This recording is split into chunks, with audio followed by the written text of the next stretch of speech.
pertenece al sector de lisiados, también como Efraín.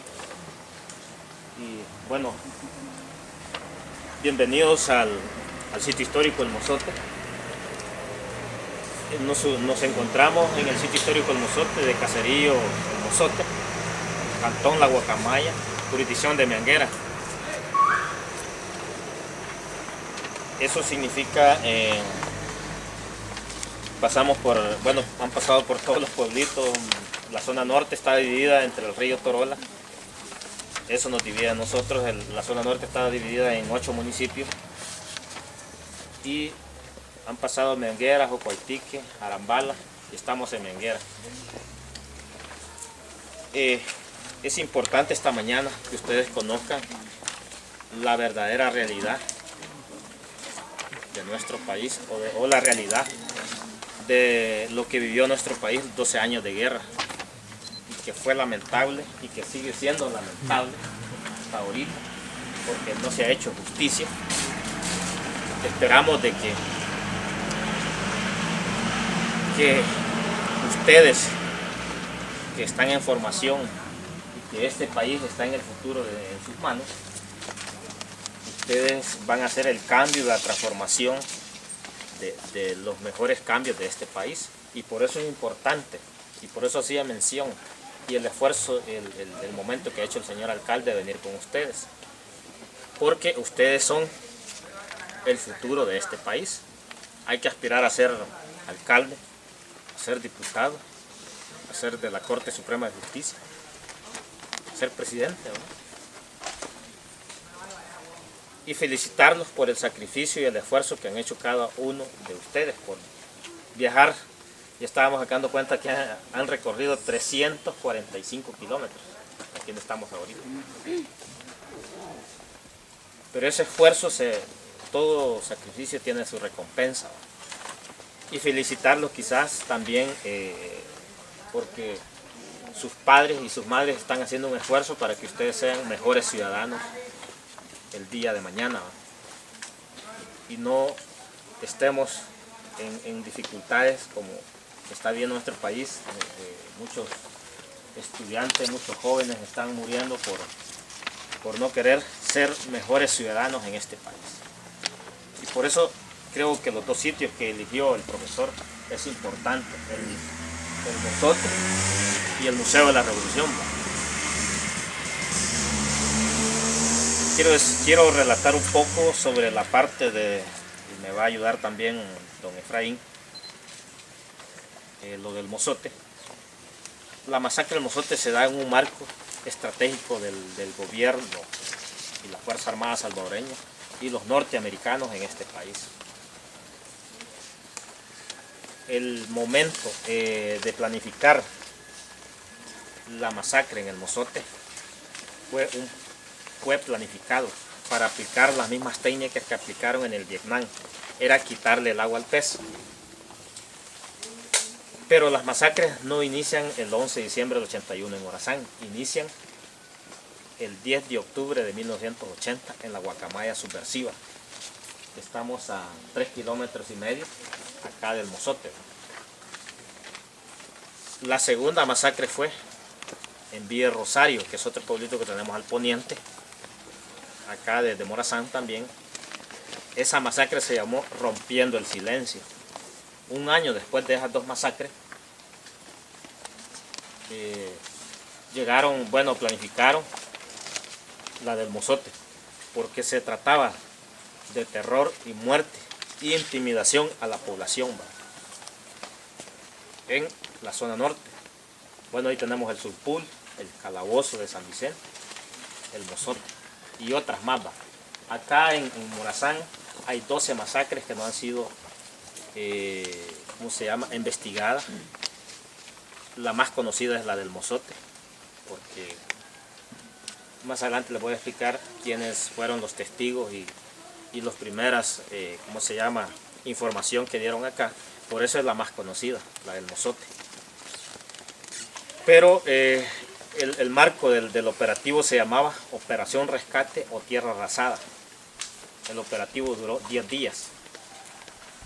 Y el operativo fue ejecutado y planificado por el teniente coronel Domingo Monterrosa Barrios, al mando del batallón Atlacal. Eso lo dicen los libros que tiene la Comisión de la Verdad, Arzobispado y Tutela Legal, y científicamente también. ¿Quién es el responsable de la masacre del Mozote? Es el batallón Atlacal y el teniente coronel Domingo Monterrosa Barrios. Porque el batallón Atlacal fue entrenado en la Escuela de las Américas desde el 80 al 81 para combatir el antiterrorismo en El Salvador.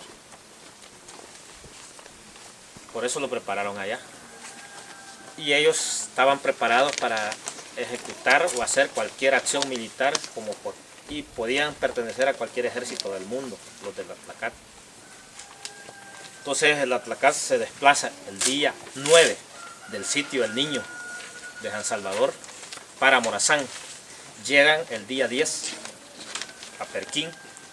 De Perquín retoman los guías locales, que eran los paramilitares que conocían y sabían por dónde iban a llegar.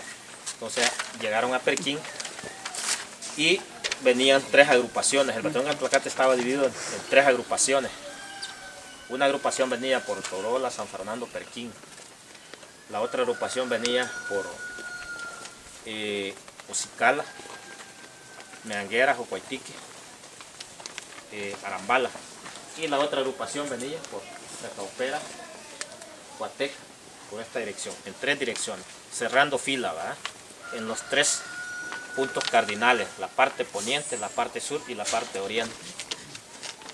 Entonces todo estaba cerrado, ¿verdad? El batallón Atlacal la cantidad de efectivos eran 2.261 efectivos tenía. Era el batallón más grande y mejor especializado por los norteamericanos. Entonces el día 10 se desplazan al Mozote por la tarde, llegan al Mozote y se aprovecharon de la sencillez y la humildad de Marcos Díaz y Israel Díaz. Siempre en las comunidades hay uno quien sobresale y que tiene, bueno, son las tiendas populares que las conoce la gente. Entonces el jefe del destacamento militar número 4 de San Francisco Gotera les dijo que le comunicaran a la gente del Mozote que no se saliera, porque si los encontraban afuera de las casas iban a ser asesinados. Entonces ellos colaboraron, Marcos Díaz y Israel Díaz colaboraron para que la gente no se saliera. Y también lo otro es que le dijeron que iba a haber un reparto del IRA 26. El IRA 26 eran la reserva de granos básicos que tenía el Estado, que solo los vestigios están ahí en los asilos ahí en San Martín. Fue el otro engaño, que iba a haber un reparto. En esa época les daban la leche anchor, creo que se llamaba, no sé, pero era una leche cuarentona. Les daban aceite, arroz y frijoles. Entonces ese fue el engaño que les hicieron. Ya el día 10 por la tarde les dijeron que nadie se saliera de las casas, que ahí se mantuvieran encerrados hasta el día 11, que llegó Monterrosa acá al Mozote a dar orden específica a los soldados que el que no cumpliera la misión era colaborador o era guerrillero. No importaba si estaba su madre, su padre o sus hermanos, sus sobrinos, tenía que cumplir la misión, eliminar todo lo que se movía en el Mozote. El caserío del Mozote fue construido en 1950, tenía 450 habitantes. Su principal actividad era los granos básicos como los frijoles, el maíz y el enequén. El enequén es el escalva. Hacían las hamacas, las redes y todos los lazos. Eso era la gente del Mozote. Además, la gente del Mozote, el 80% eran evangélicos y el 20% eran católicos. Entonces no cabía la posibilidad de la teología de la liberación. Pero, como el operativo se llamaba Operación Rescate y Tierra Arrasada, sin importar colores, ni religiones, ni edades, entonces era sentar un precedente de terror y muerte en Morazán para que no se incorporara en los grupos de izquierda. Pero la gente del Mozote no se metía ni con el uno ni con el otro. Entonces, el día 11 proceden con la masacre. El primer grupo fue el primer grupo de hombres, donde iba Marcos Díaz, Israel Díaz, y eso fue más o menos a las 9 de la mañana. El siguiente grupo fue un grupo de mujeres. Y el tercer grupo, donde iba Rufina Maya. Rufina Maya se escapó del filo de la muerte, porque era más oscuro que claro. Estaba en el último grupo de mujeres que iba a ser asesinado aquí al poniente, como a unos 100 metros de acá. Ahí había una casa y estaba un árbol de manzano. Ahí está el árbol de manzano. Hoy no podemos entrar porque está cerrado.